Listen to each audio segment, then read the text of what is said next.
things that distinguishes the Green Party so clearly from the Lib Dems is that we do stick to our principles. I think people will be so shocked to see the gap between what the Lib Dems said in their election campaign and what they're delivering now. Let me make it clear, first of all, that I don't criticise Nick Clegg for making a deal, a coalition.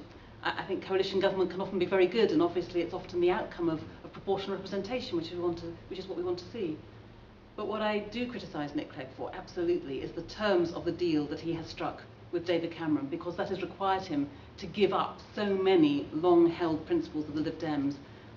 And I think many people who voted Lib Dem are going to be absolutely horrified, are already horrified, to see what they've actually voted in. So whether that's these horrendous, brutal, savage cuts, which aren't only going to hurt the poor hardest. We know now from a new report they're going to hurt the poor 10 times harder than the richest, that they're going to be even worse for women, that they are going to be decimating communities up and down the country. Now, this was a Lib Dem party that said if they went into government that they would make fairness its hallmark.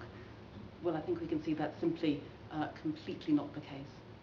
On other really key principles of Lib Dem policy, not little details, but core principles, things like opposition to Trident nuclear weapons, that has been something that the Lib Dems have espoused for many years, and yet now, because they're linked with the Conservatives, they're not going to be able to properly campaign against it.